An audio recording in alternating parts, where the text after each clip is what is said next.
നോക്കട്ടെ എവിടെ എന്താ കൈയെടുത്ത് നീ ആൾക്കാരെല്ലാം കണ്ടു കഴിഞ്ഞാൽ എന്തോ പറഞ്ഞുണ്ടാക്കുന്ന വല്ല വിചാരമുണ്ടോ? ഓ അതാണ്.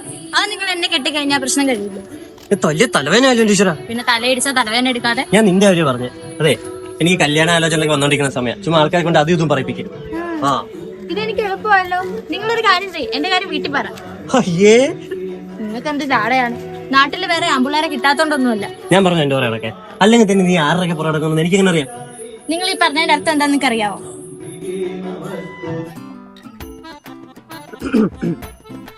അവര് തൊണ്ട നശിപ്പിക്കാണ്ട് എന്ത് വേണം? ഒന്നും വേണ്ട. എന്നാ ഒന്ന് പൊക്കൂടെ? അല്ല, ഞാനേ നേരത്തെ അവിടെ വെച്ച് പറഞ്ഞതേ കാര്യാക്കണ്ട. തമാശ എടുത്താൽ മതി. തമാശ? നിങ്ങൾക്ക് എല്ലാം തമാശയാ. മുമ്പിൽ നിൽക്കുന്ന ആളുടെ മനസ്സ് കാണാനുള്ള കഴിവില്ലെങ്കിൽ നിങ്ങൾ എത്ര നാൾ അമ്പലത്തിൽ ഒന്ന് തൊഴുതിട്ടും കാര്യമൊന്നുമില്ല. അല്ല, ഇപ്പൊ നിനക്ക് ദേഷ്യം മാറിയില്ല, നീ വേണം എന്റെ തല്ലിക്കോ.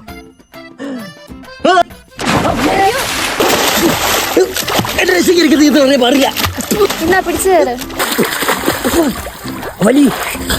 ആ, കേറുന്നതിന് മുമ്പ് കുറച്ച് കാര്യങ്ങൾ തീരുമാനമാക്കാനുണ്ട്. എന്നെ വലിച്ചിട്ടില്ലെങ്കിൽ എന്റെ കാര്യത്തിന് തീരുമാനമാവും. എന്നാ പറയുന്ന ഇഷ്ടാണ് പറയാൻ. എന്നെ കെട്ടിക്കൊള്ളാന്ന് പറ. കെട്ടിക്കോളാം. മുത്തപ്പനാണ് സത്യം. സത്യം വലി. എന്ത് മനുഷ്യനാടി നീ? മാർഗമല്ല ലക്ഷ്യമാണ് പ്രധാനം. ശ്രീകൃഷ്ണ വരെ പറഞ്ഞിട്ടുണ്ട്. പോട്ടെ. നിങ്ങളുടെ അമ്മാവൻ വരുന്നത് വേണേ ഓടി. അയ്യോ.